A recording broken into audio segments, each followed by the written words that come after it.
Welcome back, nerds. Fino here with a guide for the final boss of Tunguska Sanctuary. It unlocks after the final raid is finished, but it's significantly harder. Mechanics are going to differ between the two, so be wary.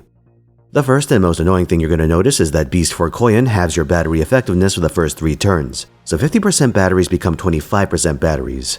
Because of this, your face cards are going to matter quite a bit in the coming fight, and it's much harder to power through just by stacking charge supports. Secondly, she reduces your buff success rate by 40%. This effectively turns all your skills into Imperial Privilege and makes the actual Imperial Privilege effectively unusable, so the original Nero's gonna have a miserable time in this fight.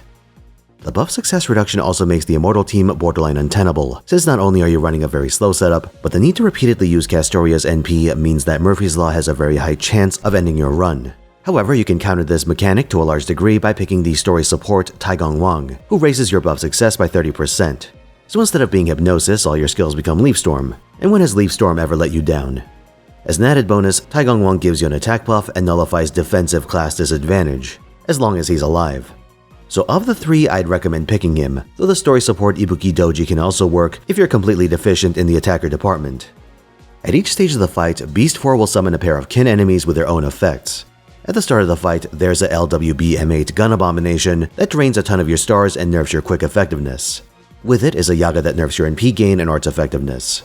For this reason, Buster Servants, or at least Buster Cards, are going to be your salvation during Phase 1. On first break, Beast 4 raises your skill cooldowns and gains a massive 50% defense buff for herself. If any of the first wave kin are alive at this point, she'll kill them.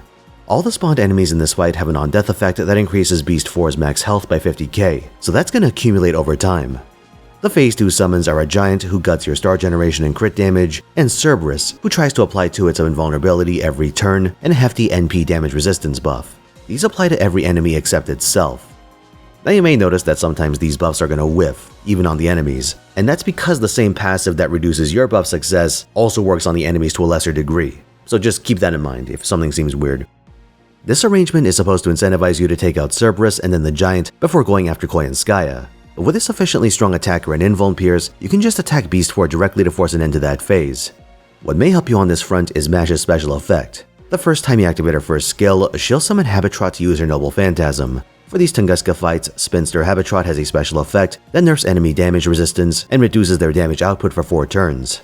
By using this effect during Phase 1 or 2, you might be able to meet damage checks you weren't expecting. But I would also consider running the Chaldea combat uniform so you aren't committed to keeping Mash on the field. Her Ortonax form doesn't provide all that much value against Beast 4's AoE attacks.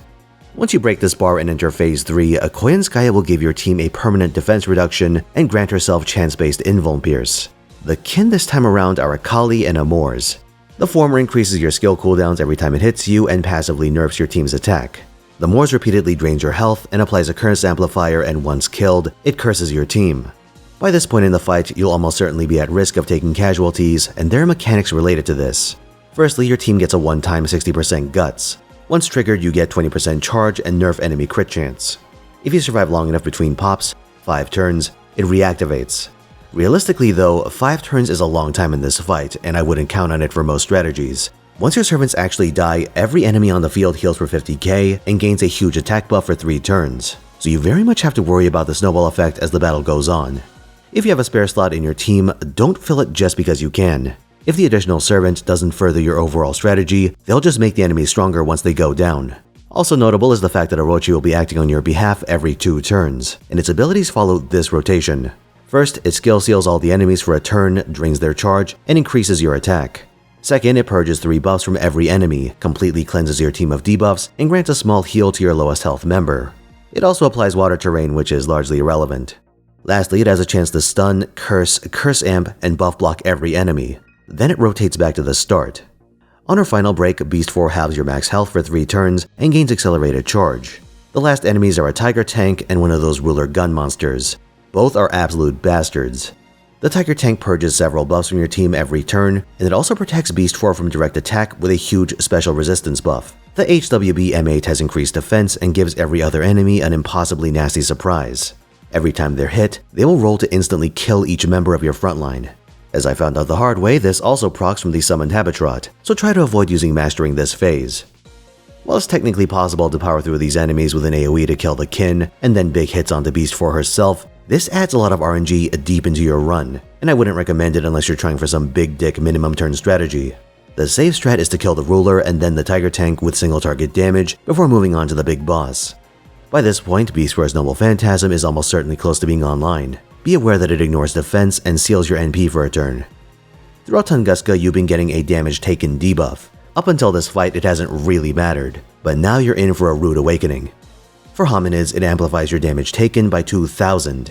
For reference, hominids include most servants that were actual people or presumed human at some point or another.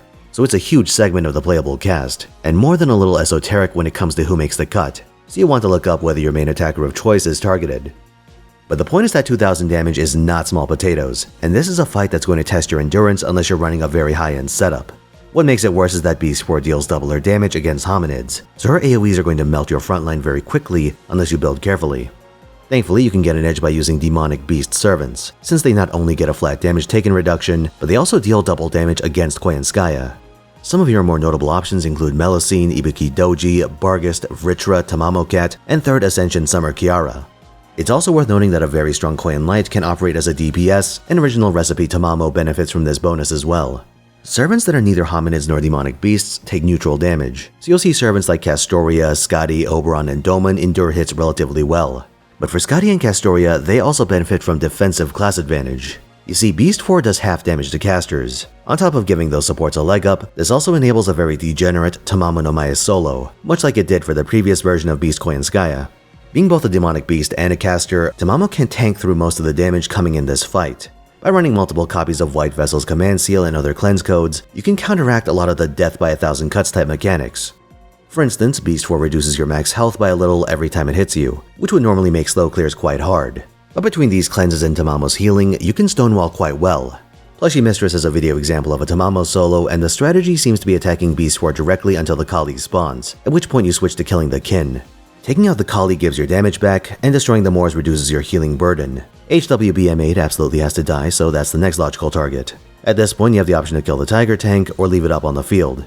Tamamo doesn't really rely on multi-turn buffs to stay alive, so its purge mechanic doesn't matter all too much. Its protection effect is annoying, but by this point in the fight, Orochi's curse is doing a bunch of damage anyway. So if you focus on staying alive, the enemies will eventually bleed out to the point where Tamamo can love tap Beast 4 for the kill. So if you're having trouble doing this fight with a traditional strategy, look for a coded up Tamamo to carry you to victory. All in all, this fight kinda sucks, and it has so many mechanics that reading up on it feels like I'm prepping for a FF14 raid. So I say good riddance to Tunguska. Thanks for watching. Like if you enjoyed this video, subscribe for more, and come watch me at twitch.tv/Finotaisen where I stream every week, 3 p.m. Pacific time. I'm ending the year with a bang, and this week's lineup starts with a modded up GTA 4 on Tuesday, Ghost Trick on Wednesday, Virtue's Last Reward on Thursday, Kingdom Hearts on Friday, Mario Party Superstars on Saturday, and a special FGO stream on Sunday. So stop on by and let's say goodbye to 2023.